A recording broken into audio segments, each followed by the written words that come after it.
Boa tarde. Companheiros e companheiros da mesa. Muito boa tarde, gente. Boa tarde. Boa tarde. Boa tarde mesmo, gente. Boa tarde. Que beleza. Bem, eu queria, para iniciar esse tema da luta do Brasil e da América Latina contra o imperialismo, fazer uma apresentação minha inicial. O golpe de 64 é uma referência para discutir a situação da América Latina, para quem é brasileiro, particularmente. Não se pode falar de luta contra o imperialismo sem ter como marco o golpe militar fascista de 1964. E acho necessário falar dos antecedentes do golpe. É claro que 15 minutos é muito pouco, mas não vamos compreender nada da luta atual contra o imperialismo se nós não compreendermos o que se passou nos anos 60, no período pré, dos antecedentes, a articulação e a execução do golpe e a resistência que dura até hoje. Durará até a vitória sempre. Não vão nunca abrir mão da pretensão de dominar os recursos do mercado, os recursos naturais e o mercado do Brasil. Nós somos o quinto maior país do mundo, temos a maior bacia hidrográfica do mundo, a maior floresta do mundo, e os livros de geografia dos Estados Unidos já ensinam que eles têm a obrigação de defender a Amazônia, que é deles, é parte deles, é pulmão do mundo, é deles, o mundo é deles. E eu entrei na militância política nesse clima pré-golpe de 64. Participei da luta do plebiscito para que o presidente Jean Goulart pudesse retomar seus poderes de presidente. Uma das lutas mais bonitas que eu participei, vitoriosa, com cerca de 80%, acima de pouco mais de 80% dos votos favoráveis à retomada do presidencialismo.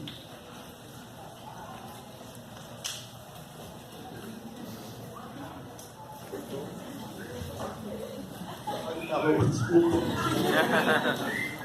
Muito calor, e depois com essa figura que está na camisa não pode estar escondida. Então, porque eu estou vindo da Convenção de Solidariedade a Cuba, 32ª Convenção, eu e o Barreto estamos participando desse evento no Brasil todo.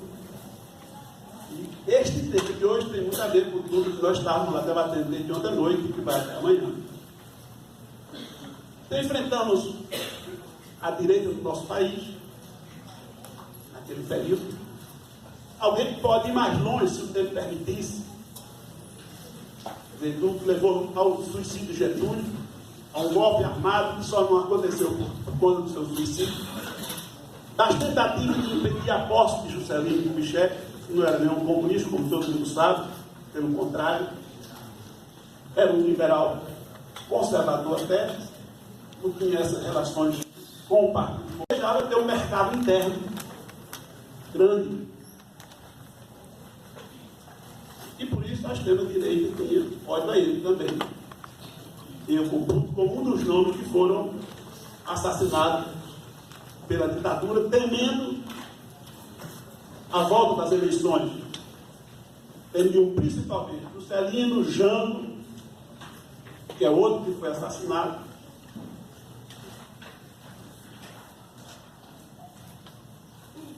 E, portanto, a posse de Jango, em 61, também foi um outro ato de resistência que a cadeia da legalidade organizada pelo governador Leonel Brizola teve um papel decisivo no Brasil inteiro.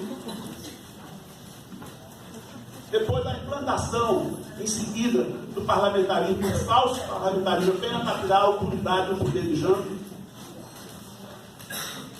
e o seu período de governo, seu curto período de governo, mas, na minha opinião, me desculpe os que pensam diferente, eu sei que pensam diferente de mim, mas foi um período em que o Brasil teve a democracia mais densa, mais profunda e um governo mais sintonizado com as aspirações das massas populares. Por quê? Há um historiador muito respeitado, que foi exilado, mora lá na Alemanha, professor de história, um historiador com mais de 20 livros publicados sobre o imperialismo na América Latina, e escreveu um livro sobre o golpe, que eu considero o melhor deles, o governo Jango Goulart, História das Lutas Sociais. E neste livro tem uma carta do presidente dos Estados Unidos ao presidente do Brasil, pedindo apoio, descaradamente com esses termos, apoio para derrubar o governo comunista de Cuba. E o Jango responde à carta, está lá também nesse livro, dizendo que se coloca à disposição em parcerias, em convênios, naquilo que for preciso. Entretanto, o povo brasileiro e o governo brasileiro respeita o direito de autodeterminação dos povos e ele não apoia a ingerência, muito menos a derrubada do governo revolucionário de Cuba. Em seguida, Jango Goulart baixou o decreto nacionalizando o refino do petróleo. Não era muito petróleo, mas nós não tínhamos o direito de refinar o nosso próprio petróleo. Foi um decreto do Jango que decretou que finalmente deu aos brasileiros o direito de ser dono do refino do petróleo. Mas em seguida nacionalizou empresas. Depois desses atos, o Departamento de Estado e o embaixador dos Estados Unidos, Lincoln Gordon, trabalharam dia e noite para derrubar Jango. Só não derrubaram logo de imediato, logo após esses atos, porque eles precisavam de um tempo para ganhar, intoxicar, envenenar a opinião pública contra Jango. Como fizeram para derrubar o Arbenz, Jacó Arbenz, um coronel revolucionário da Guatemala, inclusive mais avançado do que o próprio Chaves, na minha opinião. Entrou logo nacionalizando as terras da United Fruit. E o dono da United Fruit chegou no Departamento de Estado estadunidense e disse: se vocês não derrubarem esse comunista Jacó Arbenz, eu vou fazer a milícia privada e vou derrubá-lo. O Departamento de Estado disse a mesma coisa, isso foi em 54, 56, disse a mesma coisa que disse para o Brasil. A gente precisa de um tempo para ganhar a opinião pública. Começar passeata com a igreja, grandes cardeais, deputados, jornalistas, generais.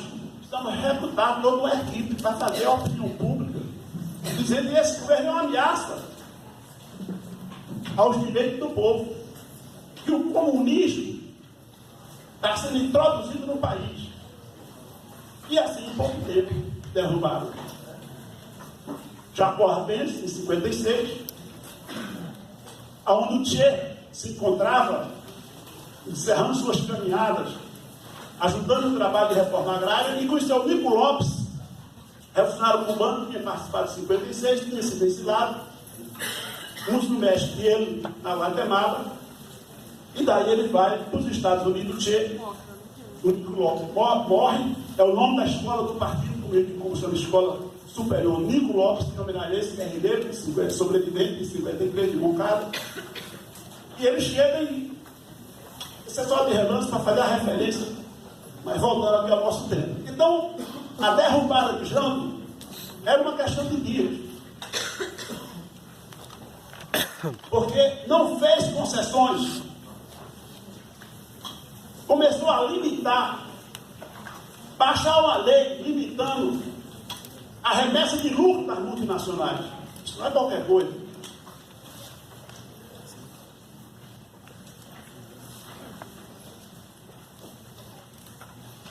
Limitando a remessa de lucro das multinacionais, para investir uma parte dos lucros no Brasil. E finalmente, no comício de 15 de março de 64, ele assina o decreto da reforma agrária.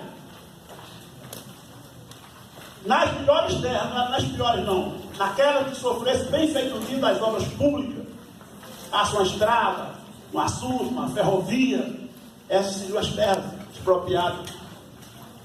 As terras que passariam a ser para a reforma agrária, assentamento dos que não tinham terra. E também dessa mesma noite, decretou aumento não de 10, nem de 20, nem de 50, mas de 100% do salário mínimo. E ainda mais adiante, 15 dias depois, participa de uma grande assembleia de sargentos do Exército, da Marinha, da Aeronáutica, do Clube Alemão do Rio de Janeiro, para que eles tivessem direito de votar, de cidadãos, e que ele estava apoiando o presidente. Então eu acho que num curto tempo que nós tivemos, a memória de Jango, o nome do presidente João Goulart, ele foi para os Estados Unidos, para os monopolistas. Quer dizer, um verdadeiro um enfrentamento de vida ou morte. E nesse pré-64, a juventude resistia a essas ofensivas do imperialismo estadunidense. E estava sintonizada com a juventude do mundo inteiro, que resistia aos golpes e às ingerências do imperialismo. Claro que tinha saído recentemente da vitoriosa Revolução Cubana, em 1º de janeiro de 59, da vitória da Revolução Argelina, de 62,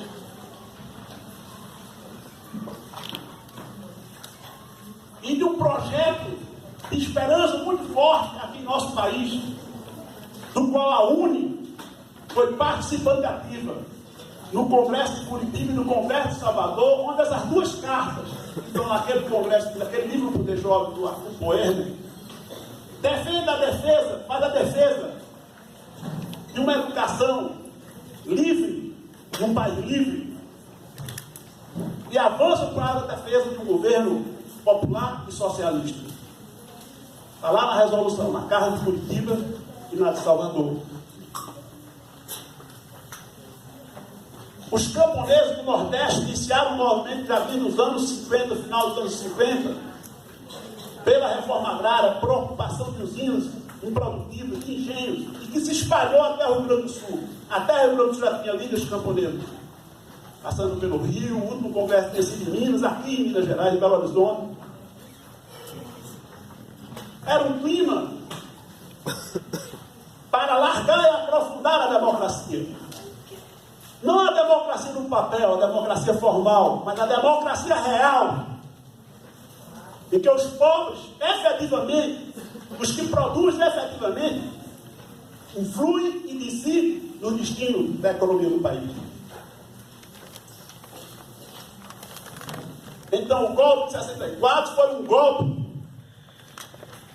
contra a consciência revolucionária da América Latina, contra o aprofundamento e o alargamento da democracia popular. E que até hoje pagamos as consequências. Com todo respeito, mas a nossa universidade, os nossos reitores, que caíram, que tombaram aquele golpe, Darcy Ribeiro, fundador e primeiro reitor da Universidade de Brasília, Anísio Teixeira, também ex-reitor da UNB, um baiano, Lauro de Oliveira, um cearense, Paulo Freire, o Procurador-Geral da República, um baiano,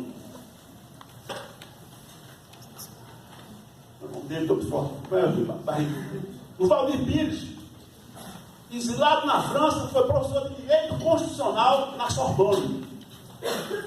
Não era para brasileiro exilado, não, era para os franceses, em francês, ensinando Direito Constitucional. Esse era o nível.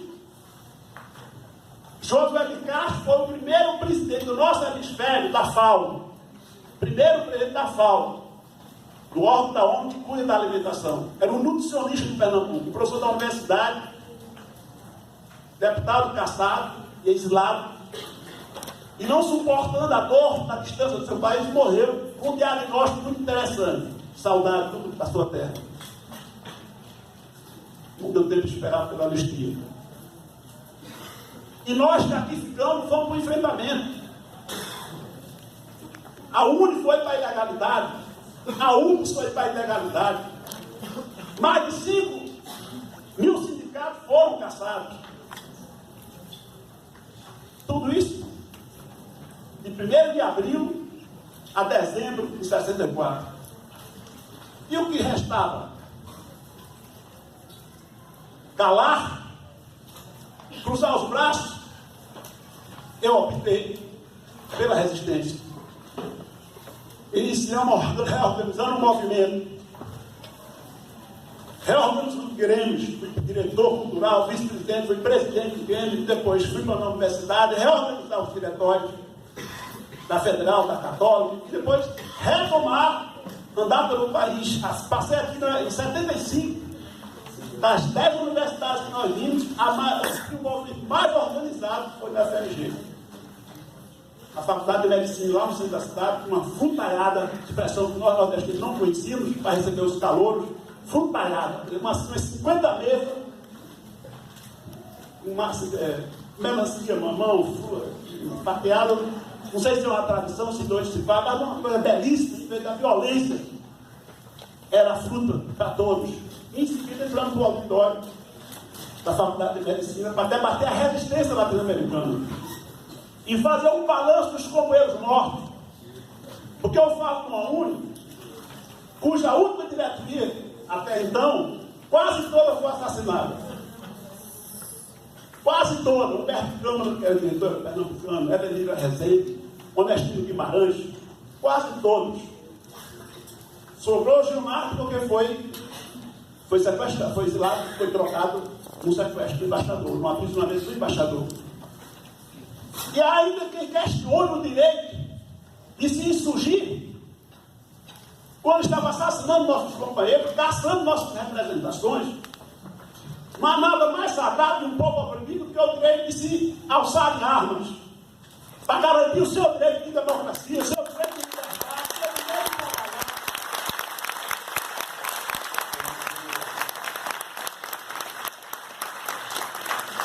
trabalhar. Para concluir, queria dizer que o que se passa hoje no nosso país é a mesma ganância. Esses golpistas de hoje têm um vínculo profundo, porque trazem da mesma classe que há 500 anos domina esse país. Aprisionaram nossos irmãos na África, sequestraram e vendiam aqui como escravos. Destruíram as casas, a intimidade das famílias dos nossos antecedentes, dos povos primitivos do Brasil. São esses mesmos que há 500 anos acham que têm o direito de ser gestor, o único direito de eles serem os únicos que podem ser gestor do Estado brasileiro. Então, temos um impostor no país, que não é o primeiro, pelos fatos todos que já estão evidenciados, de estar na cadeia. As pessoas simples do povo sabem que esse homem já devia estar na cadeia. E, entretanto, há uma condescendência para com ele em continuar na presidência da República. Portanto, também a armação da grande burguesia brasileira e da burguesia norte-americana e do Departamento de Estado. Finalmente, quero dizer, para sermos coerentes, para lutar contra Temer, nós temos que lutar também contra os banqueiros, contra a oligarquia, contra o imperialismo. Não tem democracia verdadeira dentro do capitalismo. Viva o socialismo à base do...